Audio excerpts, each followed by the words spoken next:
Hoje a gente está aqui no Centro Estudantil João Calvino, onde nós dedicamos a nossa emenda, em parceria com o Thiago Camilo, nosso campeão medalhista olímpico, para colocar judô de graça aqui na Cabana e região. Ontem nós inauguramos em Montes Claros, e foi assim um sucesso. Aqui são 530 famílias que são beneficiadas com isso. Eu acredito que o esporte ele muda vidas, traz disciplina, traz ordem, e espero que a gente coloque isso em toda Minas Gerais também, em todo o Brasil. Eu fui o padrinho aqui de Minas Gerais e muito feliz por, enfim, estar entregando no local, né, onde eu nasci, cresci, fui criado. Um movimento tão importante que não tenho dúvidas que é para salvar vidas. Mais uma vez, eu começo o vídeo com agradecimento de coração para o nosso querido amigo Sidônio por estar botando o Lula para falar, para participar de palestra, por dar discurso, por dar entrevistas. Isso está nos ajudando muito. Todo mundo acompanhou o processo de depredação que a Petrobras se encontra. Recentemente nós tivemos aí uma paralisação, greve, o cara lá com o uniforme da Petrobras chorando porque não está sem receber seu salário, sua família está passando fome, não está conseguindo pagar a escola dos filhos. E aí o Lula vai fazer o evento onde? Na Petrobras, exatamente, no Rio de Janeiro. Coloca lá o uniformezinho, a jaquetinha da Petrobras e atrás ficam os pelegos do Lula também com a jaqueta da Petrobras. E lá ele faz um discurso. E eu quero, com vocês, escutar e analisar esse discurso do Lula. Dá uma coisa pro Congresso, porque parece que tem uma guerra entre o governo e o Congresso.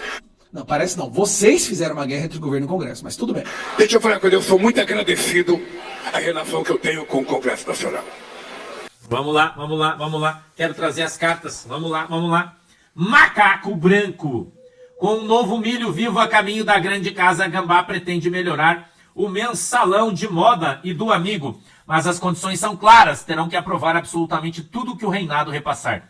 Tal fortuna, acredite, vem com o aval dos grandes galhos, que vê interesse nisso, já que Glória corre riscos reais de sofrer um tranca-rabo. Mas o enlameado tem um plano novo. Ontem à tarde, macacos auxiliares do gabinete do enlameado vazaram para terceiros que o macaco negro será o primeiro a ser sancionado e planeja para ele uma saída honrosa. Sim, uma saída que possa colocá-lo na história de Nárnia do Sul, colocando Pelicano em um curso por um golpe criado pelo relator. Macaco Negro, enlameado, pelo relator Macaco Negro, perdão. Enlameado disse isso para macacos auxiliares, homens que ele admira e presenteia já há algum tempo. E isso tem levado a outros assuntos pessoais sobre ele, já que confessou para alguns dos seus colegas sua admiração física por alguns dos seus escravos. E ninguém ousa denunciá-lo. Quando enlameado quer chamar a atenção dos meninos bonitos narnianos, começa a revelar o que pretende fazer com o poder que ele tem em suas mãos. Em resumo, antes do Macaco Negro sair de cena por sanções do norte, o chefe do sistema enlameado pretende dar ao Macaco Negro o pagamento de uma dívida, segundo ele, muito antiga. Scarface. A taxa definitivamente precisa ser derrotada, ou a grande casa não terá mais autonomia para prosseguir em novas votações, pois os monarcas afortunados precisam destruir a classe média antes de 2026. A vingança do Gambá veio na calada, onde muitos se concentram no IOF. Gambá aumentou ontem mesmo o imposto das carruagens híbridas, dando um recado que antes de ficar péssimo, vai piorar ainda mais. Na canetada e nos grandes galhos, Gambá se garante. Quebra a casa grande que recebeu uma promessa, um cala-boca, ou melhor dizendo, um milho vivo da tal emenda Tix, que é o maior esquema de corrupção de políticos a céu aberto da história desse reino. E ninguém faz absolutamente nada. Mas no final, esse milho alcançará a vida de todos. A crise no setor público ficou para depois, assim como a desgraçada da Maria Porcona disse na época da pandemia, onde tal narrativa quase nos levou para um buraco definitivo. E foi por pouco. Em resumo, com ameaça e milho na mão, Gambá sinaliza aos líderes das casas e exige em qual lado eles devem ficar. Quem vai afundá-los? Chegou, sim, o milho. Um milho vivo, a céu aberto, que só vai piorar tudo, pois toda a briga começou por causa do milho. Sombra do Scarface. Gambá, além de bêbado, acha que nesse atual momento é uma referência política para apontar os defeitos de seus adversários. A ponto mesmo de, mais uma vez, arrancar aplausos tímidos de sua classe, que já perceberam que Gambá está com medo e desesperado. A oposição rebateu imediatamente as falas do Gambá, mas precisa urgentemente retalhar, pois o milho gigante, que ninguém explica como apareceu, vem para comprar o centrão, com o intermédio de moda para a casa dos gravatas e o amigo para a pequena casa. E ambos esfregam as mãos. Moda deu ao Gambá somente uma alternativa, ou paga ou não terá nada das duas casas. E Gambá vem com muito milho, ou o que resta da máquina pública de estados quebrados do Nordeste de Nárnia, onde opera o consórcio. Pelicano ainda não respondeu nada, mas acha que deveria, pois os meninos do bem estão em outra direção e precisam acordar. E logo, pois o sistema econômico está muito agressivo. E Gambá trabalha para obter nos grandes galhos seu troféu, o aumento das taxas, que nas mãos do enlameado pode dar aval para oficializar mais uma taxa abusiva perante a população, um roubo a céu aberto chamado taxas. Secretária. O alto escalão do Itamaraty crava que a União do Leste vai cobrar o reinado de Nárnia do Sul, que prometeu o que não pode cumprir. Espaço em um reino com um regime sócio-dalista com molho de chaves. Depois de discursos do Larápio, o Itamaraty ficou realmente preocupado, pois Gambá, além de mal assessorado politicamente, voltou a colocar a sua ideologia à frente e praticamente promove o Pelicano, que aparentemente está sendo orientado pelos narnianos do Norte. Falando nos narnianos do Norte, o Mike conversou com a Abaixada do Norte na terra do goleiro, alertando que a América do Sul entrará em colapso diplomático com Nárnia do Norte quando o Reinado do Sul for sancionado. E o goleiro quer dar o start para uma ação de confronto político com Nárnia do Sul, em apoio às sanções sobre o macaco negro e o gambá. As informações vieram do alto escalão da Abaixada da terra do goleiro, com membros do Itamaraty. Em resumo, o loirão usará o reino da terra do goleiro para provocar o gambá, ao comparar o progresso do reino em aliança com os narnianos do norte, e dará ao gambá uma corda para ele se enforcar e levar junto os grandes galhos e o macaco negro. Isso não terá volta, e mostrará ao mundo quem é quem progrediu e quem ficou parado no tempo. Muito obrigado, Deus abençoe vocês. Hoje à tarde a gente vai estar, vamos estar lá na nossa igreja em Tijucas, em Santa Catarina, na Rua Custódio da Silva Geraldo, 146. Se você quiser, venha nos visitar hoje o culto a partir das 19h30. A gente se encontra lá. Um beijo no teu coração. Deus abençoe vocês. Tchau. O senhor falou sobre ontem estar em Montes Claros e o senhor encontrou com o vice-governador Simões. Como é que você está enxergando essa questão do governo de Minas no ano que vem? Já que a gente tem o Simões falando que quer ser candidato, o Cleitinho também não abriu mão da candidatura e você também é cogitado para disputar o governo no ano que vem. Como é que está esse diálogo para uma direita em 2026 aqui em Minas? Olha, são muitas conversas, de fato não há absolutamente nada fechado. Existem diversas pesquisas, por exemplo, me colocam também aí na frente com uma boa porcentagem de voto. Eu agradeço aos mineiros por essa confiança, credibilidade do nosso trabalho. Eu acredito que o que a gente só não pode deixar é Minas Gerais na mão do PT. E nem nenhum outro também que vai com uma caricatura de PT. O presidente Lula veio até aqui em Minas Gerais dar diversas indiretas para mim e para o Cleitinho, falando aí sobre rede social, sendo que na verdade isso daqui, celular é a maior ameaça para esse governo, né? Se preocupa mais em ficar postando vídeos, em fazer uma guerra virtual do que de fato olhar para os problemas reais que nós estamos enfrentando hoje. Então eu acho que a definição ainda vai acontecer. Existem diversos fatores que eu coloco na balança. Eu sendo governador, eu perco, por exemplo, a minha imunidade parlamentar. E se com imunidade parlamentar eu já estou sendo perseguido, imagina sem. Né? Ou seja, são vários fatores que a gente precisa colocar na balança para poder tomar essa decisão, mas o foco a gente não pode deixar esse Estado na mão do PT, mais uma vez, de forma alguma. E com a candidatura, uma composição? Não, eu acho que vai ocorrer a composição, tá? Porque Minas Gerais é um Estado estratégico, ele é um Estado onde o Lula ganhou aqui nas últimas eleições, mas não tenho dúvidas que isso tem mudado. Tenho visitado o norte de Minas, tenho visitado Minas Gerais, e não é à toa que a desaprovação do Lula bateu o recorde histórico, né? Ou seja, é um Estado que, obviamente, o PT deseja para um projeto de poder, mas o que a gente precisa aqui não é mais, não é mais esquerda, pelo contrário. A gente precisa de pessoas que vão colocar o Estado para frente, que vão olhar para os problemas reais que tem aqui em Minas Gerais, que também tem em todos os outros estados. Mas Minas Gerais é, como eles dizem, o retrato do Brasil. Então que a gente consiga solucionar isso, tendo uma união que seja bom para todos. O senador Cleitinho ele acabou não participando do evento do PL aquele dia. Existe algum motivo? Existe alguma tendência mais aí do PL tá querendo fechar com o Simões do que o Cleitinho? Como que tá essa situação? Não, não tem isso de ele não foi, então por isso que ele tá de lado ou colocado em escanteio. Não tem isso. Eu acho que muitas das vezes, eu sei que vocês são mídia, mas quero falar de uma maneira generalizada, né? Ontem, por exemplo, eu encontrei o Matheus Simões de forma esporádica, não foi combinado, porque era aniversário de Montes Claros. Agora, se eu vou Aí sai a manchete, Nicolas encontra com o vice-governador. Aí se eu não vou, Nicolas fura almoço com o vice-governador. Ou seja, a gente sabe que qualquer coisa que a gente vai fazer, as pessoas vão interpretar da maneira, muitas vezes, que elas desejam. O Cleitinho é um senador, né, atuante, que tem conversado com ele também sabe de várias coisas, né, precisam ser melhoradas, assim como eu também, assim como todo mundo, mas eu não tenho dúvidas que a gente, enfim, vai conversar, chegar a um consenso, porque, mais uma vez, nós temos todos um inimigo em comum. O PL, obviamente, é o maior partido em representatividade no Congresso, tem uma força muito grande, e óbvio, tudo isso também passa por decisões acima até mesmo de mim, que é pela palavra do presidente Bolsonaro, que é a palavra do presidente do PL, o presidente Valdemar, e, obviamente, são diversas conjecturas, porque ano que vem também são eleições presidenciais, então é um jogo de tabuleiro bem difícil, mas, mais uma vez, o foco é não deixar esse Estado cair na mão do PT mais uma vez. Deputado, a gente tem visto, né, muitas pessoas tentando pleitear uma vaga no Senado por Minas no ano que vem. Inclusive o conhecido Superman da Jovem Pan, que a gente vê que está meio que causando uma divisão dentro do partido diretório aqui em Minas. O que o senhor acha disso?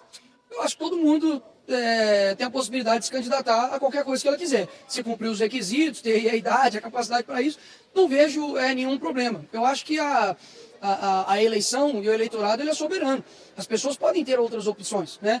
Imagina você chegar numa praça de alimentação e ter só o McDonald's. Poxa, é bom ter outras variedades também. Então, eu vejo vários players aí, né, para Senado. Eu acho que tá, digamos assim, é uma corrida que envolve muitas coisas.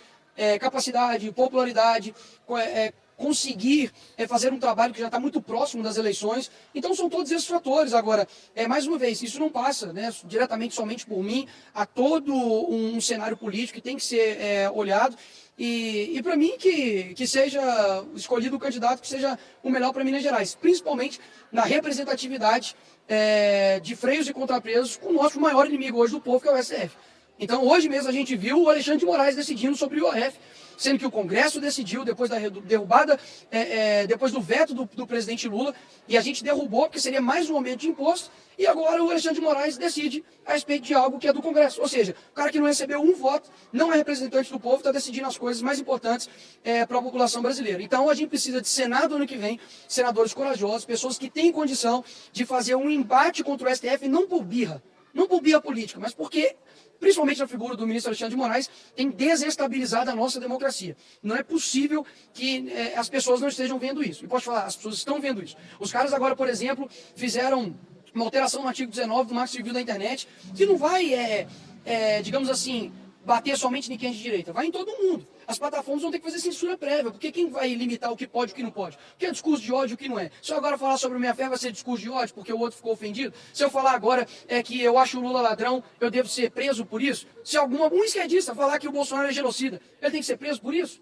Então, sim, pelo que eu vi até hoje, só deputado de direita está sendo caçado, só internet, contas sociais de pessoas conservadoras estão sendo derrubadas. Agora, eles podem fazer o que quiser. Pode jogar a bola com a cabeça do Bolsonaro, né, arrancada, pode fazer encenação matando o Bolsonaro, pode pegar a minha imagem e queimar, como foi feito aqui em Belo Horizonte, pode fazer ameaça de morte, pode fazer tudo. Pode xingar pastor, pode xingar padre, aí é liberdade. Agora, quando a gente também quer usufruir dessa mesma liberdade, aí não pode. Então, por isso que muitas vezes eu jogo o jogo, conforme eles fazem. Ah, Nicolas, por que você processou o cara? Uai, porque se eu não processar, só eu que sou processado. Então, vamos jogar o jogo de acordo com as regras, né? Se eles fogem das regras, a gente também foge. Ou seja, o que a gente quer é fazer com que a gente tenha liberdade, principalmente na internet. Se não fosse a internet, as pessoas não saberiam sobre o escândalo do INSS. Se não fosse a internet, não saberiam sobre a lupa que iriam colocar no Pix, que foi o meu vídeo que bateu milhões. Eles falaram que o Mark Zuckerberg, o Trump, até o Elon Musk me ajudou. E agora estão, assim, afoitos, porque as eleições estão chegando e eles sabem que a gente, com a força que a gente tem na rede social e a credibilidade que a gente tem junto ao povo, a gente vai, enfim, dar um banho neles aí nas eleições. Do STF, o senhor estava querendo apresentar um requerimento lá na Câmara para convocar aquele ex-assessor do Moraes para prestar alguns esclarecimentos. Como que está a sua situação? O senhor chegou a apresentar esse requerimento já ou pretende apresentar? Como que está essa questão? Olha, a gente apresentou o requerimento, precisa ser colocado em pauta, né, na Comissão de Fiscalização e Controle, e a gente precisa ouvi-lo, porque as mensagens que foram pegas entre os assessores do Moraes são muito sérias. Falando, por exemplo, que o Moraes quer a cabeça ou quer o Eduardo Bolsonaro. Como assim? Por que o juiz está querendo a cabeça de um deputado federal? Por que eles estão tão preocupados em combater a direita e não combater o crime organizado? Eu não vi nenhuma troca de mensagens dos assessores do Moraes falando assim, ó, pessoal, Comando Vermelho e PCC estão destruindo o Brasil. O que nós vamos fazer a respeito disso? Não. Só tem ali mensagens de seja criativo, né, inove ali nos processos. Então, assim, mais uma vez, eu quero deixar isso aqui claro, e eu sei que as pessoas acreditam nisso, de que não é por uma birra política, não é porque eu não gosto pessoalmente do Alexandre de Moraes, não. Mas achar que a nossa justiça hoje está isenta é sacanagem. O colegiado que está julgando o Bolsonaro e os seus assessores um é a Carmen Lúcia, indicado pelo PT. O outro é o Zanin, que é ex-advogado do Lula. O outro é o Dino, que é amigo do Lula desde quando o Dino era adolescente. O outro é quem mais? O Fux, que também foi indicado também pelo PT. E o outro quem que é? O Moraes. Ou seja, falar que isso é um julgamento imparcial é colocar 5 argentinos para julgar o Pelé, ué. Não vai dar certo. Então a gente precisa abrir os olhos quanto a isso, as pessoas têm olhado, não é à toa que a reprovação dele está gigantesca, e é por isso que eles falam que tem que regular as redes sociais aí. Mas eu estou preparando algo aí, isso não vai ficar dessa forma não. Você não gostou da escolha do Curupira como mascote lá da COP30?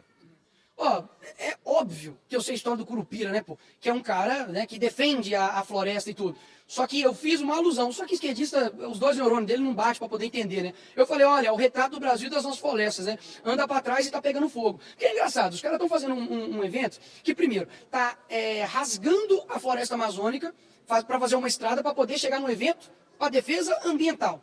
Só, se eu não me engano, de Itaipu, são alguns bilhões aí, 1 ponto alguma coisa bilhões de reais.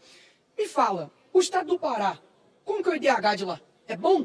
Saneamento básico do Pará tá bacana? Segurança tá legal? Agora, os caras me gastam aí, sei lá, se é 6, 7 bilhões de reais para promover um evento ambiental, quando o Estado não tem segurança, não tem saneamento básico, desculpa que é a palavra, mas a pessoa não tem aonde defecar, pô. Eles realmente não é um governo que está preocupado com o povo? Isso não existe. Agora, eles se preocupam mais comigo, falando aí que o Brasil está andando para trás e está pegando fogo que nem um Curupira, do que resolver os problemas do nosso país. Do tanto que agora o presidente do INSS falou, não, estou preocupado com o Nicolas ser relator do INSS, que a gente não quer desinformação. Peraí, quem faz desinformação? Porque o meu vídeo do Pix falaram que era fake news, falaram que ia me processar. Estou esperando até agora. Por que recuaram da decisão do Pix se era fake news? Por que não fez? Por que não foi lá e botou a lupa na conta de todo mundo para poder cobrar em cima de pessoas acima de 5 mil? Ou seja, é o governo mais mentiroso, mais bandido que existe. Eu não sei como ainda tem gente que vê que em quase 24 anos aí de Brasil, 17 anos está sendo governado pelo PT, os estados onde eles governam são os estados mais pobres, com menor IDH, mais violentos, e as pessoas continuam votando neles. Ou seja, o errado não está só o Lula, o errado é quem vota nele. Até agora, nesses 2 anos e meio, o Congresso aprovou 99% das coisas que nós mandamos ao Congresso. Isso é verdade, tá? Isso aqui eu quero esclarecer. Isso não é mentira. Realmente o Congresso aprovou 99% do que o Lula mandava. Por que o Congresso aprovou? Porque ele concordava com os projetos? Porque ele via ali um projeto de Brasil? Não. Porque o Lula deu ministérios para os partidos do centro e o Lula liberava emendas, ou sequer prometia liberar emendas. Então, nessa promessa de emendas, que é dinheiro para os deputados e senadores poderem distribuir, os deputados e senadores começaram a aprovar tudo que o Lula mandava. Mas em nenhum momento foi porque eles concordavam com o projeto. Era, na verdade, o sequestro financeiro da Câmara dos Deputados e do Senado. Só que aí o Lula começou a atrasar o envio dessas emendas e o Congresso não gostou. Acho que nem no governo Sarney, acho que nem no governo Fernando Henrique Cardoso, acho que nem no governo de ninguém se aprovou tanto, nem no governo Bolsonaro. Não, isso é verdade. O Bolsonaro não tentou comprar o Congresso. Agora, já houve uma época em que o Congresso aprovou mais. Sabe que época que foi? Mensalão. Quando você, Lula, pagava 30 mil reais por mês para cada deputado, para eles aprovarem seus projetos. Você aprovou tanta coisa como você aprovou agora. Então, eu sou Não podemos esquecer, tá tendo também aí o mensalão do INSS, né? grato ao Congresso Nacional. Quando tem uma divergência, é bom. Sabe por quê? Porque a gente senta na mesa, vai Primeiro que a gente não senta na mesa, a gente senta à mesa, tá? conversar e resolve. O governo pensou uma coisa, o Congresso está pensando outra, nós vamos resolver. Vocês estão tentando comprar o Congresso, não está conseguindo, agora começou a intimidar o Congresso criando inquéritos com o seu cão de guarda, Flávio Dino, inquéritos sobre as emendas. Então, você botou o Flávio Dino no STF, por isso que o Congresso está chateado, Lula. Você botou o Flávio Dino no STF, ele é o seu cão de guarda, seu Rottweiler, e ele está suspendendo as emendas e ainda está abrindo inquéritos com deputados que usaram emendas, 70 deputados até agora. O Congresso não está gostando disso. Isso numa mesa de negociação. Eu não quero nervosismo, porque eu só tenho... Você não quer nervosismo, mas está mandando a sua militância xingar e atacar o Congresso todos os dias, impulsionando o conteúdo com dinheiro público. Tenho 1 ano e meio de mandato. Agora vamos lá, essa parte. Ele fala que aqui ele tem 1 ano e meio de mandato. Não é, ele tem só mais 1 ano de mandato, porque os últimos 6 meses basicamente é só campanha e muitas coisas ele fica impossibilitado de fazer. Tá? Inclusive, coisas sociais, entrega de obras, não se pode fazer. Então ele tem 1 ano, menos de 1 ano de mandato. E tem gente que pensa que o governo já acabou. Aqui ele está admitindo... Opa, eu pensei que vocês estavam vendo. Pera aí, gente, desculpa, agora que eu fui ver, vamos lá. Nós vamos resolver isso numa mesa de negociação. Eu não quero nervosismo, porque eu só tenho 1 ano e meio de mandato. E tem gente que pensa que o governo já acabou. Aqui ele está demonstrando medo. Quando ele fala, tem gente que pensa que a gente só tem, que o governo acabou, é porque todo mundo pensa que o governo acabou, inclusive estas pessoas que estão atrás dele. O povo que apoia o Lula, os deputados, os senadores do PT, eles estão desesperados, porque eles sabem, a Globo fala isso abertamente, o governo acabou. Tem gente que já está pensando em eleição. Sim, todo mundo pensando, porque todo mundo sabe que você não vai ser reeleito, então o povo está preocupado com eles. Eles não sabem o que eu estou pensando. Bom, aqui ele fala assim, tem gente que já está pensando em eleição como se ele não estivesse pensando, né? Vamos lá. Então se preparem, porque se tudo tiver que eu estou pensando, esse país vai ter pela primeira vez um presidente eleito 4 vezes pelo Brasil. Isso é uma ameaça, rapaz. Isso é a pior ameaça que um político já fez contra o Brasil. Vamos lá. Se tudo acontecer do jeito que a gente está pensando, o que o Lula está pensando? Por que ele fala isso? Lula vai quebrar o Brasil nesses próximos 1 ano e 6 meses com projetos sociais num país que já está quebrado, que não tem dinheiro no caixa. E vai afundar a economia, só que ele vai criar de uma maneira que o colapso aconteça no próximo mandato. Tudo para ser reeleito. Um problema, o Congresso percebeu isso, o investidor percebeu isso, o mercado percebeu isso, e ninguém está embarcando nesse barco dele. Ele vai falar sozinho. Então agora ele está gastando dinheiro público para fazer conteúdo de inteligência artificial para divulgar, está fazendo contratação de influenciadores, está vindo para cima com tudo e vai usar todas as vezes que possível for o STF para legislar, ignorando o Congresso. É isso que eu falo, esse é o perigo.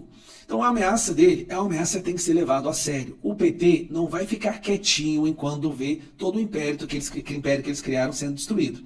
Boa parte já não vê como reverter esse processo. Mas o problema é aquela minoria que está lá dentro do governo que estão alucinados, desesperados, achando que tem como reverter.